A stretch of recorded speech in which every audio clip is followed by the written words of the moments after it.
Hey, what's going on everybody? Chris here. Welcome back to the channel and a Merry Christmas and Happy Holidays to everyone out there.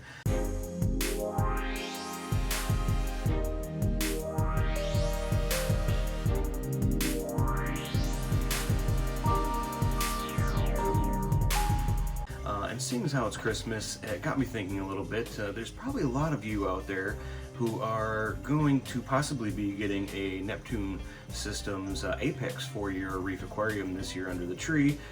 Fingers crossed for all of you out there. So as I was thinking about that, with all the new users coming to the market, I wanted to share some tips and tricks to setting up the Apex that I've learned being new to the system myself over the last 6 to 8 months. So I figured some of these tips and tricks will be helpful in getting your Apex set up for the first time.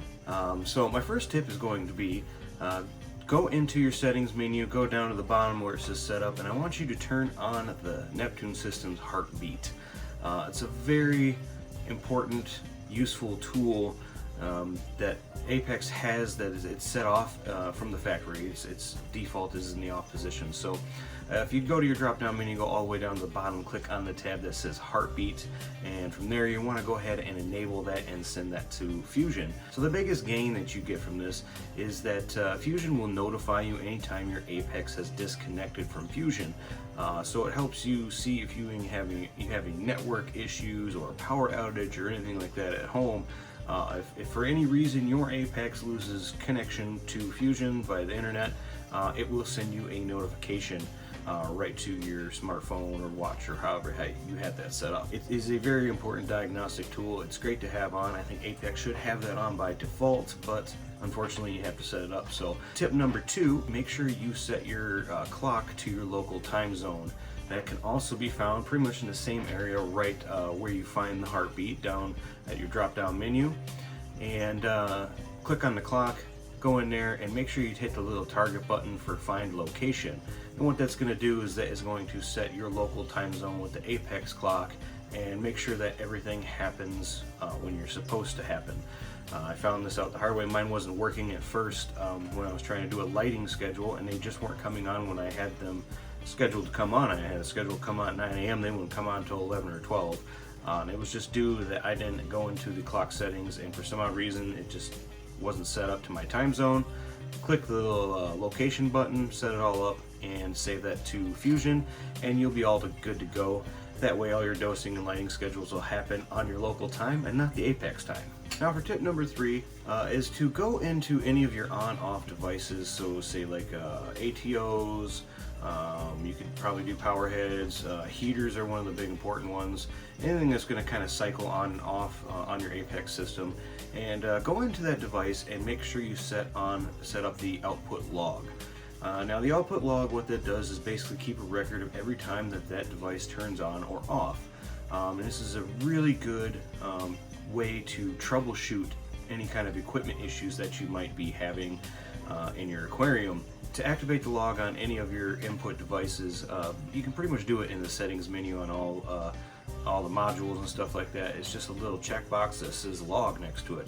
I'll just show you here how to go over and set one up on like a heater outlet. You go over to the outlet right above the slider. There's a settings wheel. We'll go ahead and click on that.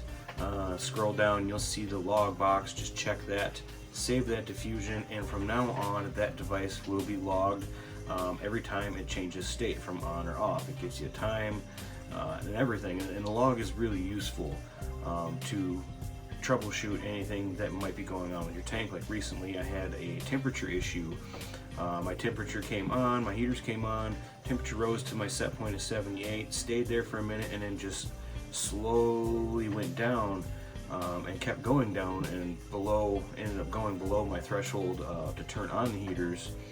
And this is about 12-hour period, so it just slowly kept going down, going down, going down. Usually it's quite a drastic on and off constantly, you can see in the temperature graph.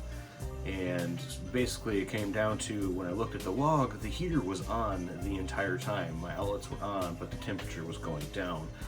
So that told me one of two things. I either have a bad heater, or my heaters weren't keeping up with the cold snap that we just went through here in Michigan, where it got to below 0 temperatures.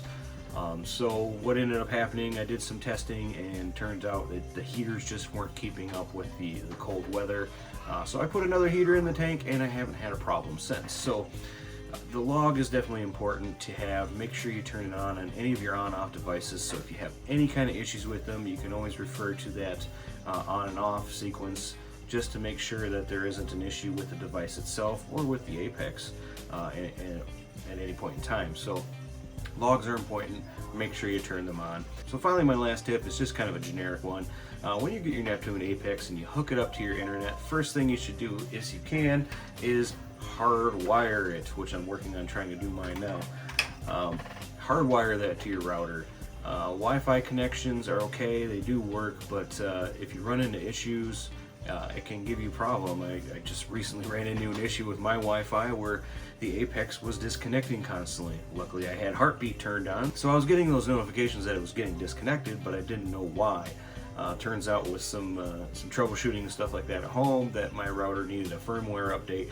Now I probably wouldn't have noticed that for a couple of days, you know, because it wasn't really doing anything with any other devices, but it kept disconnecting the Apex, and the heartbeat is what let me know that I was having issues with my network. Now, had they been hardwired, I wouldn't have had any disconnect issues, but in the end, it's safer to have your Apex hardwired versus a wireless connection. There you have it. There are my tips to anyone out there getting a Neptune Apex for Christmas this year. When you set it up, just check some of those settings, play around with it. I think you'll be happier in the long run. It's going to give you a lot more information and make your Neptune Apex a lot more usable. So before I go, we're going to do a quick update on the 135 gallon, which I just put some livestock in there. We'll go check that out, and so let's go over there real quick. Alright, time for the update on the 135. We did get some fish in there. As you can see them swimming around. I got a Naso tang and a fairy wrasse, the first residents of the new build. They've been in there for about a week now and doing pretty good, eating well, swimming well, doing well. They can actually see the other fish over here in the 60 gallon. It's kind of funny, they do kind of sit here in between the tanks and eyeball each other. I was going to try to take out these fish one at a time and move them over to the 135. I was going to take them out like probably the clownfish and the foxface and the sailfin. You know, take one out, give it a few days, take another one out, but unfortunately I'm not going to be able to get these guys out of here until I take out some of this rock work and stuff and drain the tank, because I tried to get them out, and I just caused a sandstorm, stressed fish, injured fish. It was a big mess. So I think it's just gonna have to be done all one time. Just gonna have to tear this thing down and move them over. So I might give it another couple weeks, kind of let these guys get settled in, just to keep an eye on them, make sure they're not sick or anything, and then it's just going to be tear down time. Alright, so that's what's going on with the 135 and the 60 gallon.